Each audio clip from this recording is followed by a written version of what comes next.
Hi to all of you, welcome back. This is the third lecture of the metabolic bioconcepts, and we'll be discussing the catabolism of nucleic acids in this video, focusing on the degradation of purines and pyrimidines, and at the end we'll be overviewing some of the enzyme defects in the purine synthesis as well as degradation.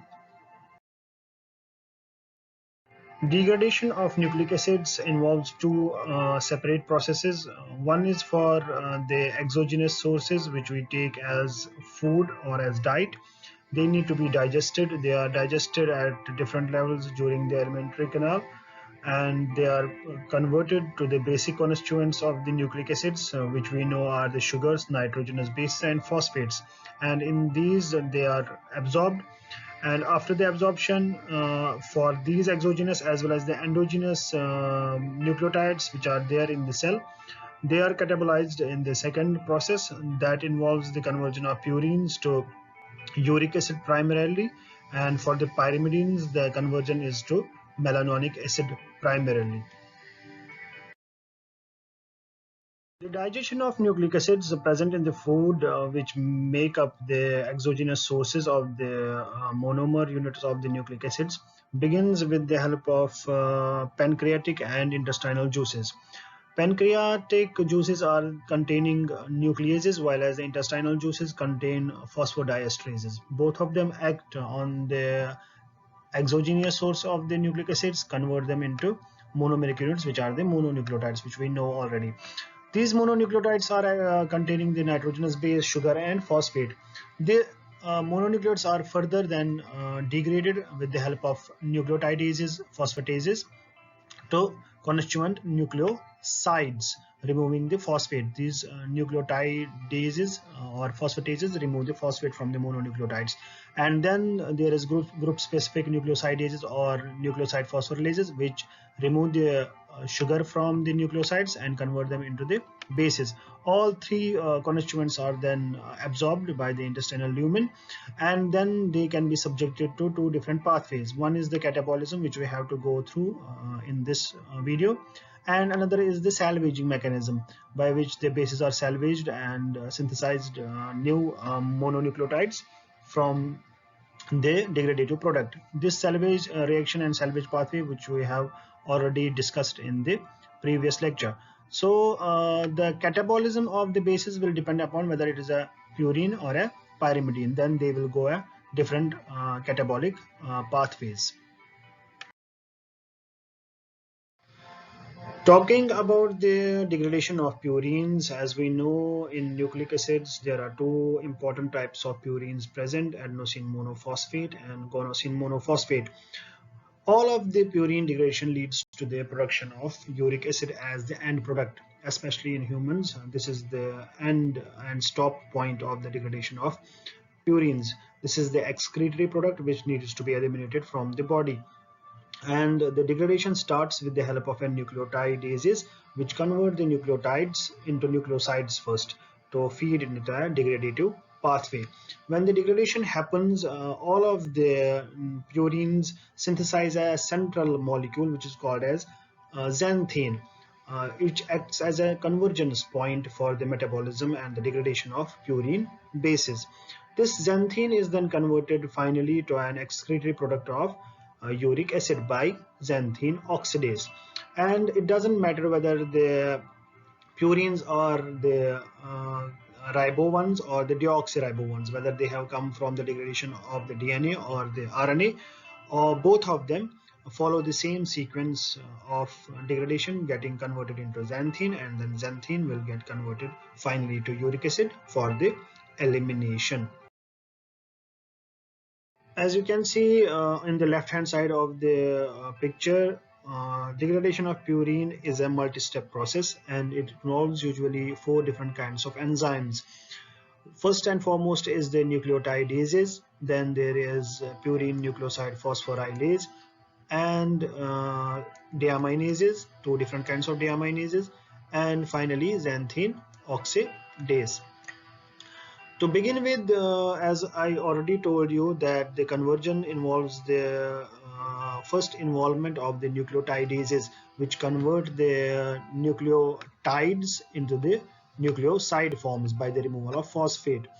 However, there is a difference between the adenosine and guanosine and xanthosine in that adenosine monophosphate can go to different pathways. It can either be deaminated or unphosphorylated. So when there is a deamination, then AMP deaminase will act on it and convert it into inosine monophosphate, or otherwise it can form adenosine. Then adenosine is deaminated again to form inosine. So there are two different ways by which it can degrade and lead to the production of inosine. However, after inosine, xanthosine and guanosine is produced, the purine nucleoside phosphorylase will act upon them and convert them respectively to their bases, which is without sugar. So inosine will be converted to an hypoxanthine, xanthosine will be converted to xanthine, and guanosine will be converted to guanine. Then guanine is subjected to deamination to form xanthine, and hypoxanthine is converted by xanthine oxidase to xanthine. So this is the point of convergence in the degradation pathway. So purine nucleoside phosphorylases are able to detach ribose 1-phosphate from the nucleosides, and this can then be isomerized back to ribose 5-phosphate. So final step is catalyzed by the xanthine oxidase. It is an oxidase enzyme which is dependent upon the oxygen. It forms the hydrogen peroxide, which is then released into the environment to be acted upon by catalase, and the final product of uric acid is produced by the degradation, which is to be eliminated from the body.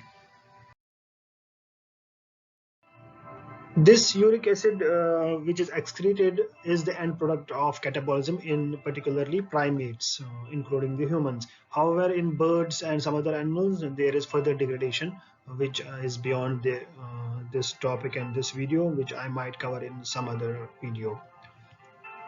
A healthy human excretes usually about 0.6 grams of uric acid per 24 hours.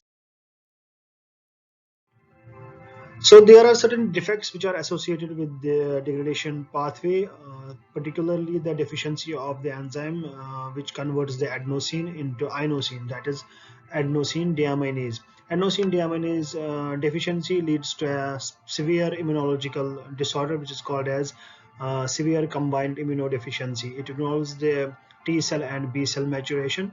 When this enzyme is defective, it causes an extremely large buildup of deoxy ATPs in the red cells, which acts as an inhibitor of the maturation for the T cell and B cell in the fetus, leading to the deficiency of the both arms of the defense system, and hence it's called as severe combined immunodeficiency disorder. Another disorder is because of the overproduction of the excretory product, that is uric acid, which is referred to as gout. Third disorder is called as the Lesch-Nyhan syndrome. It is a defect in the salvage pathway enzyme, that is HGPRTase. So the defect of this HGPRTase will lead to the accumulation of hypoxanthine and guanine, and it will not be able to convert it into inosine and guanosine monophosphate, and eventually also PRPP will be increased in their levels. This is just an overview of these diseases. I will be doing a separate video about these and what are the manifestations and how we can manage these diseases of nucleic acid metabolism. Degradation of pyrimidines is a similar kind of an affair as we have seen in the purine metabolism. It involves dephosphorylation, deamination, as well as glycosidic bond cleavage. However, the pathways which are followed for the degradation of the pyrimidines are actually categorized into 3 different ways, where a cell can employ the degradative mechanisms to convert the pyrimidines into the final end products. These are called as the reductive pathway, oxidative pathway, and rut pathway, as you can see in the accompanying picture. However, in humans, a single pathway is followed, which is the reductive oxidative pathway, oxidoreductive pathway. which is utilized by the cells, particularly humans, to degrade these pyrimidines into the certain intermediate products, which are further utilized by the fatty acid metabolism or the synthesis of certain cofactors. What happens in the degradation pathway is that first and foremost the cytosine is deaminated spontaneously in the liver. It releases the ammonia and converts itself into the uracil. Then both uracil and thiamine follow the multi-step pathway to lead to the degradation or to lead to the formation of certain intermediate products. For the uracil, the reduction happens next, and it forms beta-alanine in a multiple step pathway via dihydrouracil or N-carbamyl beta-alanine to finally lead to the production of the beta-alanine. Beta-alanine in turn has two different fates. One is the synthesis of the pantothenic acid or coenzyme A, which is utilized further in some other metabolic pathways, or otherwise beta-alanine can be converted via transamination reaction with pyruvate to form malonate semialdehyde. This is the precursor for the fatty acid synthesis, and hence it is utilized for that to synthesize malonyl coenzyme A, which is then stored as the fatty acid for the later energy metabolism. Same fate is for the thymine as well. Thymine undergoes degradation by the same enzymes in the liver and forms beta amino isobutyrate first. Beta amino isobutyrate then undergoes the transamination reaction similarly and forms methyl malonate semialdehyde. This is also a precursor for the fatty acid synthesis. It is utilized for the storage of the fatty acids, and then it can be utilized for the energy metabolism later on. So by this we can see that the pyrimidines don't actually synthesize as an end product anything which has to be eliminated or excreted. There is no end product for the degradation of pyrimidines. They degrade to synthesize certain intermediate products which can be utilized in different pathways, especially for the malonyl coenzyme A synthesis, which is utilized for the fatty acid process or fatty acid synthesis. So this was the essentials of the degradation of the nucleic acids, and we also covered some overview about the enzyme defects. In the next video, I'll be discussing the errors in metabolism. If you like this video, do visit my Amazon page for the number of different kinds of books which I have published. You can use them and order them in both Kindle and paperback format. And do subscribe to my channel for further videos which I will upload in due time.